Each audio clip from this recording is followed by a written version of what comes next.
Nós vamos abordar um tema relevante e muitas vezes delicado e evitado: a morte. Estamos aqui com o Alexandre Guimarães, ele que é consultor funeral e que vai aí nos ajudar a desmistificar o tabu que envolve esse assunto e falar também aí sobre o planejamento familiar. Alexandre, boa tarde para você. Obrigado por aceitar nosso convite, estar aqui para falar desse assunto tão delicado, viu? Boa tarde. Boa tarde, Du. É um prazer estar aqui com vocês e assim, é um assunto delicado, mas tão necessário que se fale, né? Então já comece falando para a gente aqui como é que você acredita que a sociedade pode superar o tabu em torno da morte e encorajar conversas mais abertas sobre esse assunto.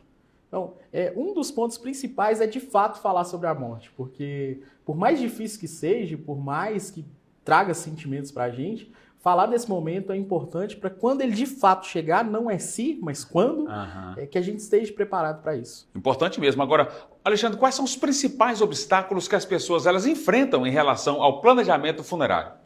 O medo de falar da própria finitude, o medo de perder nós os nós, esse é um dos principais dificuldades que as pessoas têm de falar desse assunto. Acha que fica falando, acha que vai atrair a morte? Acha que vai atrair, acha que falou de morte hoje, amanhã já tem um. Eu tô falando de morte, eu tô querendo morrer, então alguém tá próximo vai morrer. Então, parar com esse pensamento, né? Não tem nada a ver. Isso é importante. Quais são os mitos mais comuns que as pessoas elas têm sobre o processo funerário e como a gente pode educar o público, Alexandre, para desmistificar essa crença?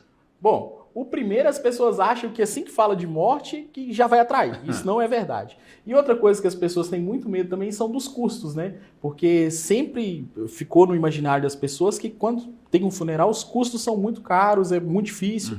E não precisa ser. A gente pode planejar isso com muita tranquilidade. Por isso existe o planejamento. Porque quando eu falo assim, mas morrer é caro hoje, se for pego de surpresa, se não tiver um planejamento, não vai ficar barato, vai ficar trabalhoso e vai dar aquele trabalho pro ente que ficou, né? Exatamente. Então tem que planejar. Maneiras de se planejar. Isso é importante. Agora, como é que esse planejamento funerário ele pode ajudar as famílias a lidar de forma mais tranquila e organizada com o processo de luto? Tem que estar planejando, mesmo passando por esse processo, isso é importante. Sim. Num momento de perda, num momento de óbito, a família enlutada ela tem uma carga de decisões muito grande a ser tomadas. A família tem que tomar mais de 90 decisões num momento muito curto, em menos de 2 horas. Meu Deus. E grande parte dessas decisões são decisões práticas.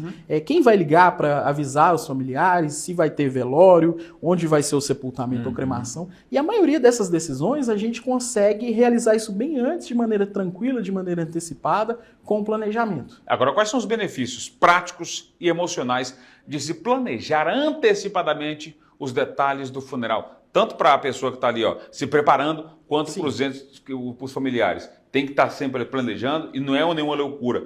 Tem benefícios para isso, né? Tem vários benefícios. O primeiro é o seguinte, os custos são bem menores quando você se planeja antecipadamente. Um segundo que é importante também é não ser pego de surpresa e ter com quem contar, que eu acho que é o principal, né? No momento que acontece de fato uma necessidade da família, você ter com quem contar, ter quem vai pegar na sua mão e te ajudar nesse momento, eu acho que isso não tem preço, isso é a melhor coisa que a gente pode ter nesse momento. É literalmente acabar com aquela expressão, não tem onde cair morto. Agora tem, de forma planejada, tranquila, para não deixar os familiares que ficaram aqui bem naquele sinuca de bico. Exatamente. Mas enfim, também tem que ter essa atenção, porque antes, Alexandre, as pessoas tinham esse momento de sofrimento, mas antes eles ficavam com desespero, porque quando viam, eles visualizavam o agente funerário, tinha aquela imagem de, meu Deus, notícia ruim. Mas tinha aquele contato, tinha aquele cuidado, mas era diferente. Hoje tem toda uma preparação, né, Alexandre? Sim. E as próprias empresas também, hoje está muito mais voltado para a questão do acolhimento. Já não é mais uma coisa tão difícil igual era. As empresas estão muito voltadas em acolher a família, em dar cuidado, em dar carinho, em dar conforto, tranquilidade, né? Antigamente isso não era tanto o foco, né? O foco era resolver. Hoje não. Hoje o foco é cuidar da família e cuidar para que ela consiga prestar sua homenagem com total segurança, respeito e tranquilidade. E você falando sobre essa preparação, sobre esse treinamento, você vai realizar uma palestra, né, para funcionários de um cemitério aqui em Montes Claros, né? Isso. Hoje eu vou estar lá no Parque dos Montes, dando uma palestra para o pessoal do atendimento. E assim, a gente vê um cuidado muito grande do Parque dos Montes com os clientes, com as pessoas, né? Então, cada vez querendo levar um atendimento mais humanizado, mais acolhedor, com mais conforto e tranquilidade para os familiares. Importante isso também, viu? Agora, sobre essa cremação, você falou sobre a cremação aqui, porque além só do velório, do sepultamento, mas tem também a cremação.